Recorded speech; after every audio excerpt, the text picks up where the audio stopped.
네, 사법논담 두 분과 함께합니다. 천하람 변호사 모셨고요. 어서 오세요. 네, 전남 수천의 천하람입니다. 장윤미 변호사 모셨습니다. 어서 오세요. 네, 안녕하세요. 장윤미입니다. 네, 오늘 좀 이제 도이치모터스 주가 조작 의혹 사건에 대한 1심 선고가 2월 10일에 있죠. 네. 오늘 요 이야기를 좀 해야 될 것 같은데 그 전에 좀 제가 짧게 하나 좀 여쭤볼 게 있어서 국민의힘 순천 당협위원장을 맡고 있는 천하람 변호사께 예. 후보 등록 마감이 내일이죠. 마감은 금요일이에요. 그러니까 네. 내일부터 시작이죠. 내일부터 시작이죠. 네. 그러니까 목, 금 이틀간 이제 후보 등록이 있게 되는데 네. 당 대표나 최고위원 출마 안 하세요? 아니, 뭐 하루 이틀만 기다리면 아는 걸 뭘 또 물어보고 그러세요. 아 네. 잠깐만. 진짜 할 생각이 있는 거예요? 아이 뭐 이제 그거는 뭐 지켜보시죠. 뭐 저야 늘 또 이 뭔가 이 그 정치인 답변 이런 거 하자면 저는 뭐 늘 항상 저희 당과 우리 정치를 위한 역할을 고민하고 있습니다. 아 저는 왜 출마 안 하냐고 이제 딱 그 얘기 하려고 지금 질문 드렸더니 그게 아니네. 아 생각이 있구만. 아유 뭐 아무튼 뭐 지켜보면 보시면은 또 예. 또 그렇다고 이렇게 개봉박도 못 이렇게 가고 그러세요. 아유, 그냥 여기서 약간 그러니까 또 있어야죠 그런 게. 뭐 당 대표로 나가십니까? 아이 뭐 그런 것도 한번 제가 뭐 아무튼 하게 되면 그럼 바로 최고위원? 말씀드리겠습니다. 아니 또 왜 또 캐묻고 그러세요? 그럼 최고위원도 예. 두 종류 일반 최고위원입니까? 청년 최고위원입니까? 어차피 그 종류는 세 가지 정도밖에 없기 때문에 하게 되면 제가 바로 말씀드리겠습니다. 예. 아 너무 또 이렇게 베일에 네, 권력 의지가 느껴지는데요. 하루밖에 안 그냥. 남았어요 지금 이제. 예. 갑자기 그냥 얘기하지 뭘 또 그렇게 뜸을 너무 궁금해졌어요. 안 아니, 궁금했었는데. 티저 이런 맛이 좀 있어야 됩니다. 그러니까 네. 일반 청년 둘 중에 하나만 고르세요. 뭐가 좋으세요? 또 그것도 보시죠. 네. 알겠습니다. 네, 하여간 출마는 기정사실이구만. 네, 그러해 보입니다. 오늘 기사 뭐 써야겠네요. 네. 자꾸 그렇게 나오면 아 여기 또 PD님이 너무 기성 정치인 같다, 권력 의지가 느껴진다, 막 이런 걸 또 지금 막 자꾸 피드백을 주시고 계시네요. 네, 그러니까 따끔하게 받아들이셔야지. 아. 알겠습니다. 뭐 본론으로 넘어가죠. 자, 2월 10일에 이제 도이치모터스 주가 조작 의혹 사건 1심 선고가 내려지는데요. 짧고 굵게 어떤 판결이 나올 거라고 전망하십니까, 장윤미 변호사님? 유죄 판결이 내려질 유죄, 겁니다. 무조건 예. 유죄다. 왜냐하면 이 9명 중에 권오수 회장 같은 경우에는 부인을 했어요. 그런데 기소된 일당 중에 일부는 또 자백을 했습니다. 그렇다면 재판부 입장에서는 일부는 내가 맞다, 가담한 것도 맞고 시세 조정에 관여했다라고 하는데 무죄 이렇게 나오지는 않거든요. 그러니까 유죄라면 주가 조작이 있었다라고 그렇습니다. 하는 판결이다. 천하람 변호사는 어떻게 전망하십니까? 저도 통으로 전부 유죄가 나올 것 같아요. 모든 사람에게. 네, 이게 또 이제 약간 뭐 1차, 2차 이런 식으로 쪼개지고 뭐 일부는 공소시효 완료된 거 아니냐 뭐 이런저런 쟁점들이 복잡한데 제가 봤을 때는 어찌 됐든 선수가 뭐 예를 들면 뭐 김 씨가 하다가 이 씨가 뭐 어쩌고저쩌고 이런 게 있어도 이 큰 틀에서 주가 조작을 한다라는 거는 계속적으로 이어졌던 것 같거든요. 그런 것들을 보면은 전부에 대해서 유죄가 나올 가능성이 높고 또 장 변호사님 잘 지적해 주셨는데 본인도 형사 책임을 지는 공범의 그 자백 진술은 굉장히 큰 증거 능력이, 증빙력을 가집니다. 그래서 아마 이 윗선에 있는 사람들도 빠져나가지기는 어렵지 않을까, 뭐 그렇게 봅니다. 그러면 두 분 공이 주가 조작이 있었다는 판결이 내려질 거다. 네. 자, 그러면 그건 더 이상 이야기할 필요가 없고 관심사는 김건희 여사잖아요. 그렇습니다. 자, 그러면 이 그 기소된 사람들이 주가 조작을 그 저지른 사람들이 되는 건데 그러면 김건희 여사가 이들과 공모했다. 네. 이런 이야기까지 나올 수 있다고 보십니까? 그건 안 나올 거라고 보십니까? 저는 재판부가 판결문에 공범이다, 공모관계 있다라고까지는 설시할 가능성이 지극히 낮다라고 보는데 기소도 안 된 건데. 기소도 안 됐고요. 그렇죠. 공범으로 공소장에 뭐 이렇게 기재가 돼 있지도 않고 그런데 사실 수사가 계속 힘을 받을 수 있을까의 동력은 판결문을 통해서 좀 확보가 가능해 보입니다. 어떻게요? 왜냐하면 예. 일단 이 공소장 자체에는 김건희 여사의 이름이 들어있지 않지만 이 공소장에 첨부된 범죄 일람표에는 289번이 나와요. 저는 이게 다 김건희 여사의 혐의와 직결된다고 생각하진 않습니다. 왜냐하면 계좌 5개가 있었는데 한 3개 정도는 그냥 일당들한테 맡겨놨고요. 그럼 본인은 뭐 몰랐을 수도 있어요. 2개는 직접 거래를 합니다. 이 범죄 기간 중에 실제로. 그러니까 범죄 일람표에 들어갔는데 그렇더라도 이 부분이 이 일당들의 이 시세 조정이 유죄로 인정이 되면서 김건희 여사와 관련된 그 시기, 그 행위 유죄로 인정된다면 당연히 수사기관은 물어야 됩니다. 어떤 역할이 구체적으로 있었는지에 대해서 왜냐하면 직접 거래한 계좌도 있으니까요. 그게 재판 과정 중에 나왔으니까요. 그렇기 때문에 상당히 저는 김건희 여사로서는 좀 좋지 않는. 그러면 것 같습니다. 정리를 하면 이제 판결문이 단순히 뭐 유죄다, 뭐 징역 얼마에 처한다만 있는 게 아니라 어떻게 해서 범죄가 저질러졌는가 쭉 이제 쓰잖아요. 네. 그러면 이렇게 쓰는 과정에서 그 주가 조작한 세력 선수가 이러이러하게 했다 이걸 서술하는 과정에서 네. 김건희 여사 이름 석자가 나올 가능성이 있다. 전 있다고 봅니다. 그렇게 보시는 사실 거고. 인정 관계에서 나올 것 같습니다. 천하람 변호사 어떻게 보세요? 일단 뭐 저는 김건희 여사 부분이 관심사는 아닙니다만 저는 오히려 김건희 여사에게 이 1심 판결이 호재가 될 수도 있다고 생각합니다. 어떤 점에서? 반대로 지금 이제 보시면 그 범죄 사실에 대한 스토리를 판결을 해서 기재를 하는데 거기에 김건희 여사 이름이 뭐 판결에서 쓰고 싶으면 쓸 수 있죠. 정말로 뭔가 가담한 내용이 있으면 저희가 판결문 쓸 때 기술적으로 공소 제기는 되지 않았지만 누구 공소 외 누구 이런 식으로 쓸 수 있습니다. 거기 스토리 라인에는 예. 공소 외. 네, 그렇게 쓰는데 거기에 만약에 등장하지 않는다라고 한다면은 김건희 여사는 여기 가담한 게 아니고 그냥 투자자구나라는 게 또 확인이 될 수가 있고 또 한 가지는 지금 200 몇 번 등장한다라고 하면 김건희 여사에 대한 수사가 너무 부족한 거 아니냐라는 시각도 저는 일부 불식될 수도 있다고 생각합니다. 이미 할 건 다 했다. 김건희 여사 계좌나 뭐 이런 내역이든 다 털어보고 털 만큼 다 털었는데 뭐 메인 그 범죄 스토리 라인에는 등장 안 하네? 그냥 투자자였던 거 아니야?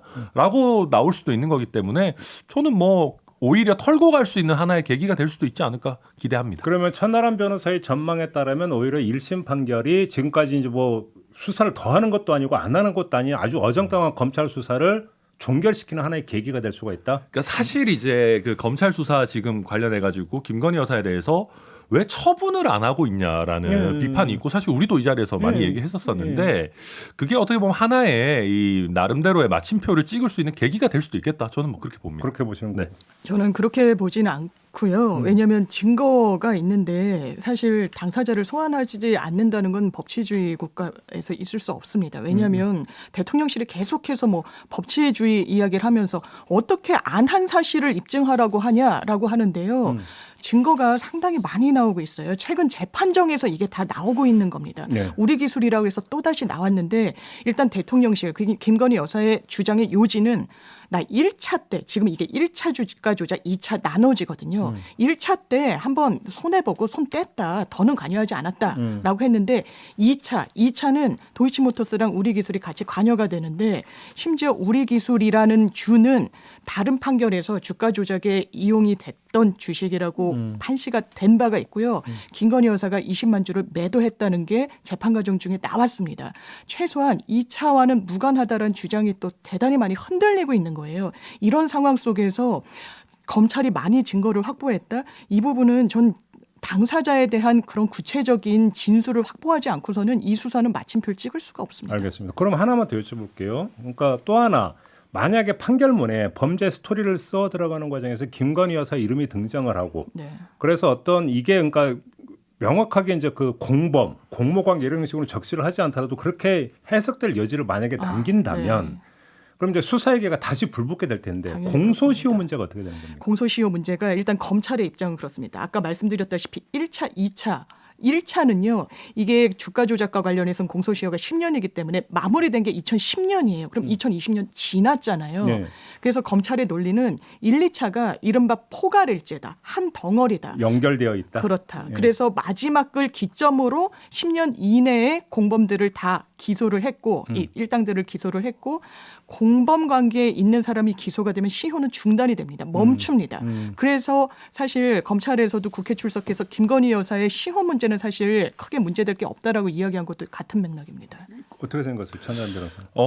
그러니까 지금 검찰이 하고 있는 포괄일죄 주장이 김건희 여사가 범죄 혐의가 있다면 김건희 여사에게 가장 불리한 형태입니다. 그래. 네, 전체 범죄에 대해서 공소시효가 다 중단되게 되거든요. 그러니까 공범성이 인정된다면. 그래서 국회 나와서 한 얘기가 틀린 얘기는 아니고요. 다만 이제 검찰에서 어떻게 주장하더라도 이게 포괄일죄인지 아니면 뭐 쪼개지는지 공소시효가 완성됐는지 안 했는지라는 판단할 최종 권한은 법원에 있거든요.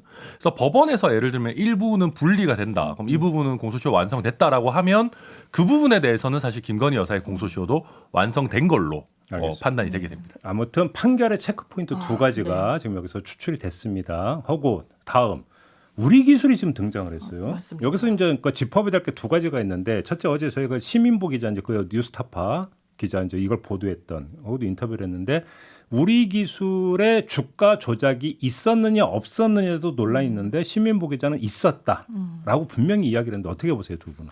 저는 있었다가 왜냐하면 무리한 표현, 확정적 표현은 아니라는 생각이 듭니다. 법원 판결에 의해서 그렇습니다. 여기에 가담했던 한 사람이요. 이 주가 조작은 아니었고 알선수재 왜냐면 네, 수재 혐의였다. 예, 수재 혐의. 수재 혐의는 금융기관에 있는 사람은 공무원이 아닌데라도 업무와 관련해서 돈을 받으면 안 돼요. 그런 경우에는 처벌을 하는데 이 수재 혐의로 기소를 된 건에서 유죄 인정이 됐는데 그 판결문을 보면 사실 주가 조작, 우리 기술을 주가 조작에 이용했다라는 그런 설시가 나옵니다. 그렇다면 이미 사실관계와 관련해서는 좀 마침표가 찍어진 부분이 있어요. 물론 아주 법률적으로 엄밀하게 들어가면 판결문의 사실관계 인정한 부분이 다른 재판부에 바로 영향을 주고 이러진 않습니다. 다른 뭐 인정을 할 수도 있지만 일단 도이치모터스 일당의 재판에서도 판사가 묻습니다. 증인신문 과정에서 판사가 묻는 건 상당히 변호인이나 검찰이나 신경을 쓰거든요. 뭐라고 묻냐. 채권 소화를 위해서 우리 기술은 주가를 띄워야 될 그런 필요성이 있는 사실이 있지 않았냐. 그래서 당신이 관여한 거 아니냐라고 했을 때 아닙니다. 저는 직접 관여하지 않았고 투자자들을 모았습니다라고 했는데 그럼 그 투자자들 중에 누가 있었느냐. 김건희 여사가 20만 주 매도하고 그 윤석열 대통령의 장모도 매매에 관여한 혐의가 재판 과정 중에 드러났습니다. 그러니까 장 변호사님 그 잘 정리해 주셨는데 이게 이제 판결상으로 주가 조작으로 처벌되진 않았지만 내용상에 그런 얘기가 나왔다는 것인데요. 뭐 좀 구체적인 내용들 나온 것 같긴 합니다. 근데 다만 여기서 하나 짚고 넘어갈 것은 이 우리 기술과 관련해서도 김건희 여사가 뭔가 뭐 예를 들면 구체적인 주가 조작에 가담한 내용이라든지 뭐가 이런 게 나온 게 아니에요. 이거는 도이치모터스랑 다르게 이미 종결된 사건이거든요. 과거에 있었던 사건인데도 여기서도 뭐 잘 모르겠습니다만은 김건희 여사가 뭐 투자를 했는지는 모르겠지만 그 투자가 예를 들면 주가 조작을 알고 가담한 거로 뭐 사법 처리가 되거나 이런 내용은 사실 전혀 안 나와요. 그래서 이걸 가지고 김건희 여사가 뭔가 주가 조작에 가담했다. 뭐 이런 표현을 쓰는 거는 좀 너무 나간 거 아닌가. 그러니까 그렇게 저는 수사가 안 생각됩니다. 됐으니까 당연히 사법 처리는 안 된 건데 이제 거기에 뭐냐면 김건희 여사와 어머니 이제 그 최모 씨가 이제 등장을 한다라는 거잖아요. 그렇죠. 투자를 한 걸로 보인다. 뭐 그러니까 이런 얘기. 그래서 연루 의혹이 있는 거 아니냐. 예. 이 점을 제기를 하는 거 아닙니까? 그렇습니다. 그 부분은 전 충분히 제기할 수 있는 문제 제기라고 보는데 그것 때문에 또 이제 김의겸 의원을 고발한 거잖아요. 네. 허위사실 유포했다고. 예.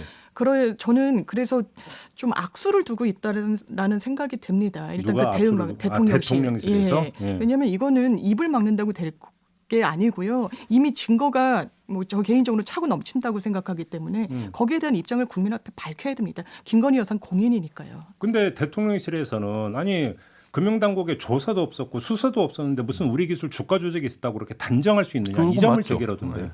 어떻게 봐요? 근데 지금 두 분의 말씀대로라면 주가 조작 혐의로 기소가 된 건 아니지만 판결문에 그러니까 내용으로 보면 주가 조작이 있었다라는 판단이 내려졌다라고 했으면 그걸로 가름할 수 있는 거 아닌가요? 근데 그게 이제 뭐 그렇게 간단한 문제는 아닙니다. 아, 그러니까 그래요? 이제 예를 들면은 예.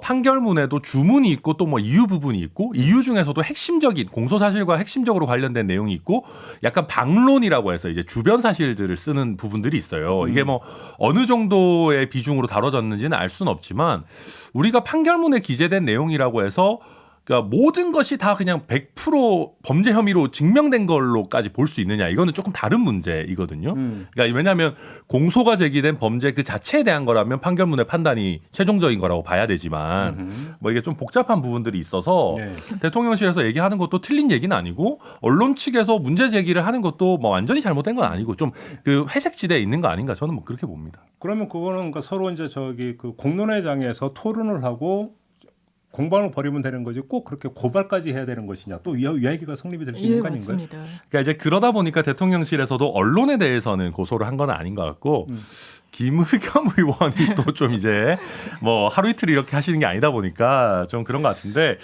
뭐 저는 그런 부분도 있다고 봐요. 그러니까 일단 김의겸 의원이 좀 센 표현을 썼습니다. 또 다른 주가 조작에 관여한 혐의가 드러났습니다라는 뭐랄까요 좀 굉장히 명확해 보이는 그 혐의 그 내용을 쓴 것도 있고요. 또 김의겸 의원이 밝혔듯이 오히려 환영한다. 뭐 이거 가지고 사실관계 밝혀보자. 뭐 이랬지 않습니까? 대통령실에서도 이런 부분에 대해서 논란이 어찌 보면 쓸데없이 끝없이 그냥 이렇게 계속 재생산되는 것보다는 차라리 뭐 어떻게 보면 사법 당국의 판단을 통해서 좀 마침표를 찍었으면 좋겠다. 그런 부분도 있는 것 같아요. 아 그래요? 네. 저는 동의하기 어렵고 대통령실에서 대단히 확정적인 표현을 썼다라고 이야기를 하는데 그래서 혐의라는 단어를 제가 다시 찾아봤어요. 혐의가 있다고 단정했으니까요. 범죄의 가능성이 있다라는 겁니다. 단정적인 표현이라고 하기 어렵고요. 혐의는 말 그대로 의심. 뭐 의혹 뭐 사실 비슷한 그런 단어긴 거잖아요. 하죠. 예, 그렇죠. 의혹, 의심이 간다 정도이고 사실 아니 주가 조작 하지도 않았는데 했다라는 허위의 막 근거들 주장들을 던져놓고 안 한 거를 증명해봐라라고 이야기하는 게 그게 법치주의가 맞느냐라고 대통령실이 입장을 냈던데 일단 그건 맞아요. 그러니까 부존재 사실 없는 사실에 대해서는 입증이 불가능합니다. 재판 과정 그렇죠. 중에도 네. 만여의 증명이라고 하니까요. 그런데 이게 증거가 없는데 뭐 너 안 했다는 걸 밝혀내 지금 이 맥락은 저는 아니라고 생각하고 정말 그렇게 생각한다면 진단이 상당히 틀렸다고 생각하고요. 재판 과정 중에 굉장히 많은 증거가 노출이 됐고 관여한 검찰도 인사발령 냈다는 거 아니겠습니까? 뭐 정기 인사라고 하더라도 사실상 물먹는 자리에 갔다라는 것인데 네. 이거 국민들이 지켜보고 있고 김건희 여사 대통령실 이 부분에 대해서는 해명하는 게 법치주의입니다. 예. 자, 그러면 대통령실 고발 주체가 김건희 여사가 아니라 대통령실이잖아요. 그렇죠. 이건 어떻게 평가하세요?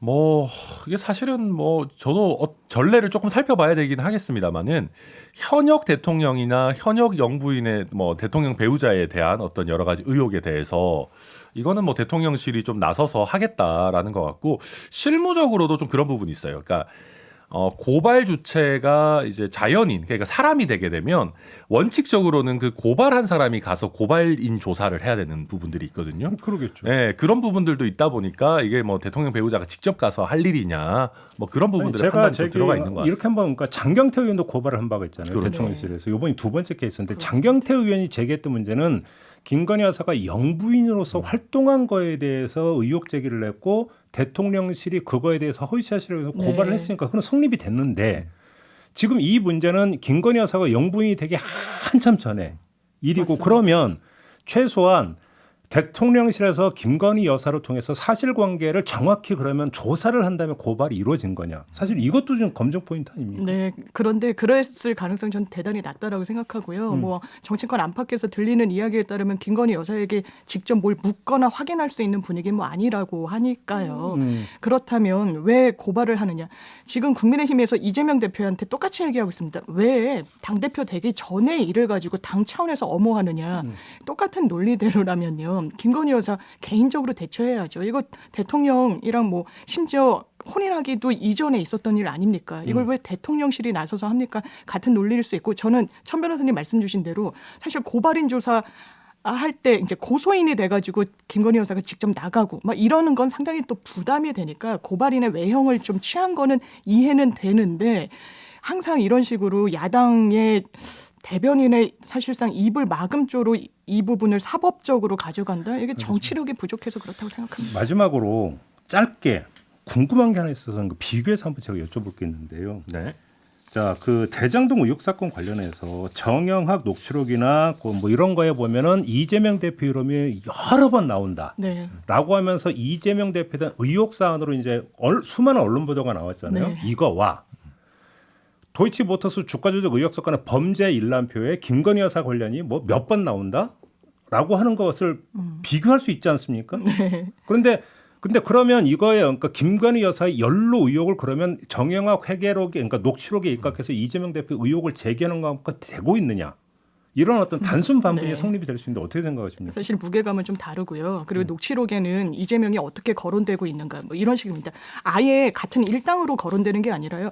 야 이거 2층에서 알게 하면 안 되는데 막 이런 것들이 나와요. 2층은 성남시장의 직무실이었습니다. 그리고 왜 이렇게 많이 거론되지 않느냐라고 했을 때 유동규가 너무 높은 분이라 좀 금기시되고 있었다. 뭐 이렇게 이야기하기도 해요. 설사 많이 나왔다고 하더라도요. 녹취록과 공소장에 첨부된 범죄 일람표는 완전히 그 무게감이 다릅니다. 범죄 일람표는 검찰의 수사의 마침표예요. 그 부분과 관련해서 증거를 다 확보한 이후에 하나하나를 특정해서 시기, 일자, 장소, 범죄 행위를 구체적으로 해놓은 부분이기 때문에 예, 그런 무게감이 다른 것 같습니다. 그러니까 뭐 범죄의 핵심적인 부분이냐 아니냐의 차이인 거죠. 그러니까 이제 범죄 일람표에는 예를 들면 뭐 주범이거나 공범이 아닌 사람의 이름도 보통 많이 나옵니다. 뭐 예를 들면 계좌를 빌려준 사람이라든지 투자한 사람이라든지 이런 내역에 있는 표 정도는 사실은 뭐 범죄의 핵심 내용이 아니죠. 근데 그에 반해서 이재명 대표와 관련해서 나오는 얘기들은 이게 뭐 정말로 이재명 대표가 승인하거나 보고 받았냐 뭐 이런 굉장히 핵심적인 내용들이니까 좀 무게감이 다르다. 저는 그렇게 결국은 봅니다. 해석의 영역이군요. 아유, 그런 당연하죠. 것 그건. 알겠습니다. 자, 이렇게 사법논담 마무리하도록 하겠습니다. 두 분 수고하셨습니다. 고맙습니다. 감사합니다.